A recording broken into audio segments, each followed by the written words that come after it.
अस्सलाम वालेकुम। कैसे हैं आप सबकी दुआओं से मैं भी खैरियत से हूँ। आज हम बात करते हैं इब्राहिम फैमिली की, आयशा की, जो अपने एक व्लॉग में सिंपैथी बटोर रही हैं। व्यूअर्स को अपने थंबनेल से अपने व्लॉग देखने पर मजबूर कर रही हैं। आयशा, मैंने अपने एक व्लॉग में एक बार कहा था, खुदा की लाठी बेआवाज़ होती है।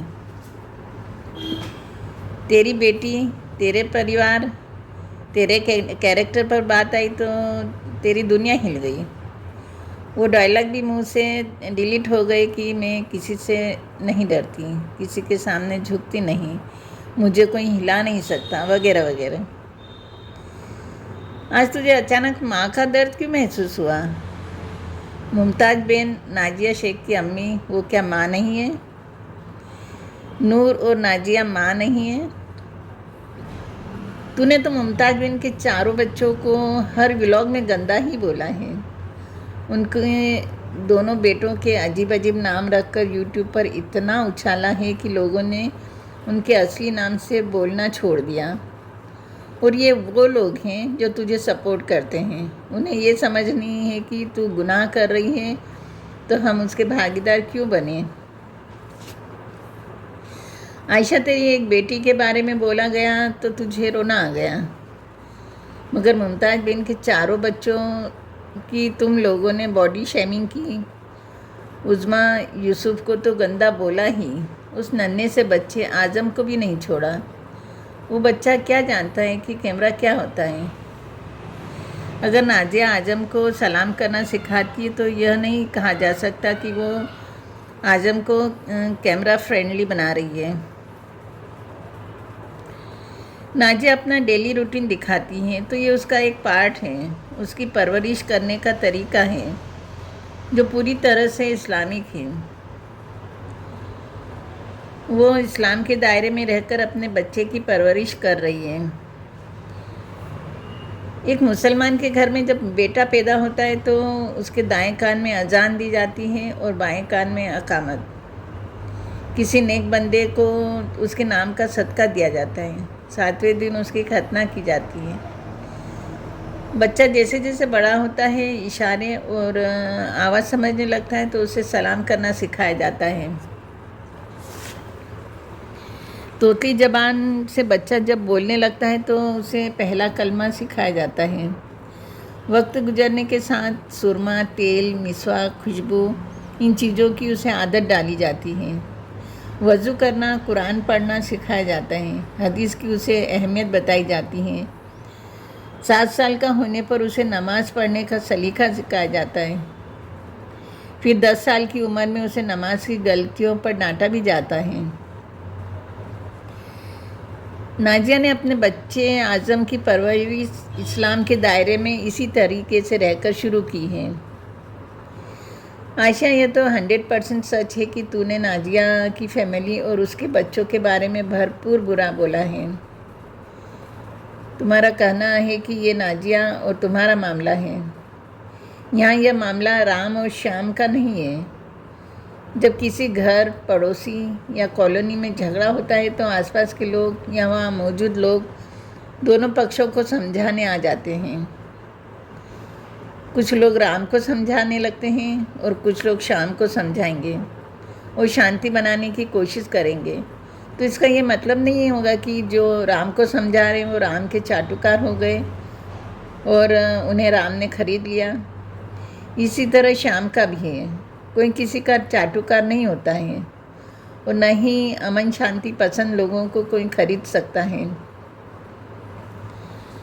तो अगर यूट्यूब पर झगड़ा करेगी, गंदी ज़बान बोलेगी, किसी की बहन बेटी के कैरेक्टर पर बात करेगी, किसी को भी कोठे पर बैठा देगी, तो क्या कोई तुझे रोकेगा नहीं? यहाँ तुझे ये अधिकार किसने दे दिया कि तू किसी को कुछ भी बोल सकती है? तुझे और तेरे पति और बच्चों को कोई कुछ नहीं बोल सकता। तेरे आंसू सबको दिखा रही है।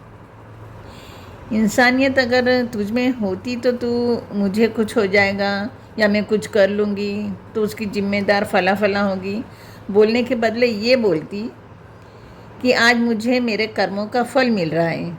मैंने तो कई माँ और बेटियों को रुलाया है। गंदी जबान बोल बोल कर कितनों को जहनी मरीज बना दिया है।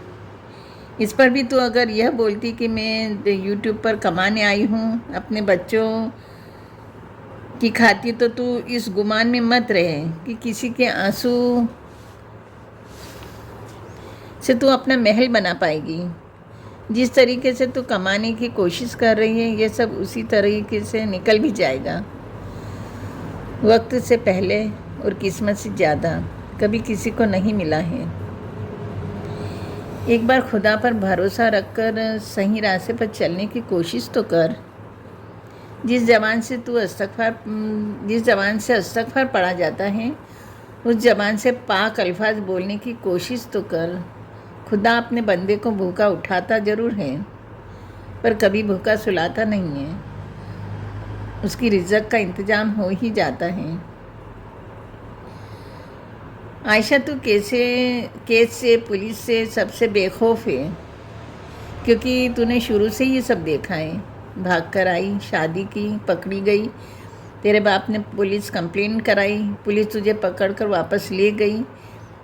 इन सब से तेरे अंदर का खौफ ख़त्म हो चुका है। तेरा यह कहना कि ये इंडिया है, यहाँ रेप केस से लेकर मर्डर केस तक न जाने कितने केस पेंडिंग हैं।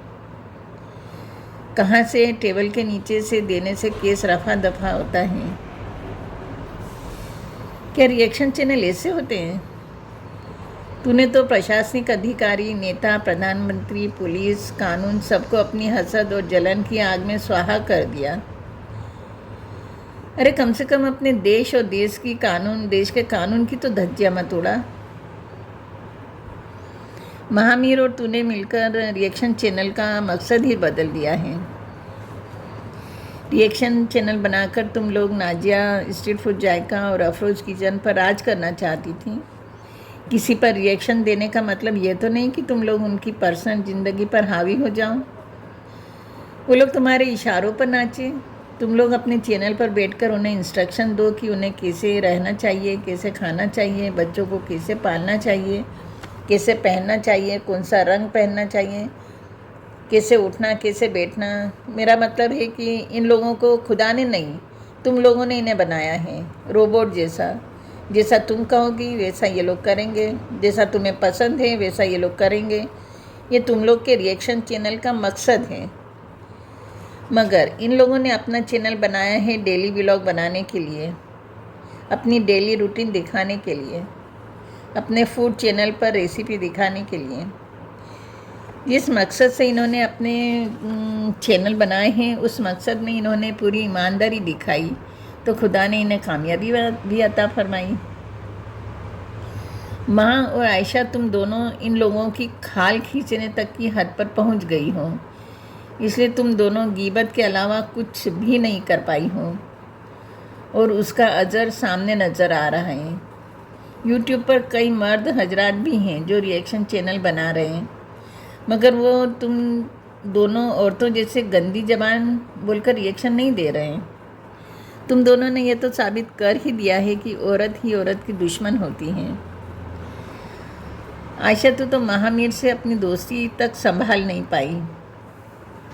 एक वक्त था, यूट्यूब पर कई बार तू कह चुकी है कि माँ और मैं फ़ोन पर घंटों बातें करते रहते हैं, कभी कभी फजर का वक्त भी हो जाता है। मैं उसे कुछ भी बोल देती हूँ, गालियाँ भी खूब देती हूँ, क्योंकि मैं ऐसी ही हूँ। क्यों? ऐसा क्यों है? दोस्ती का ये कैसा क्राइटेरिया है जिसमें एक दूसरे को गाली दी जाए?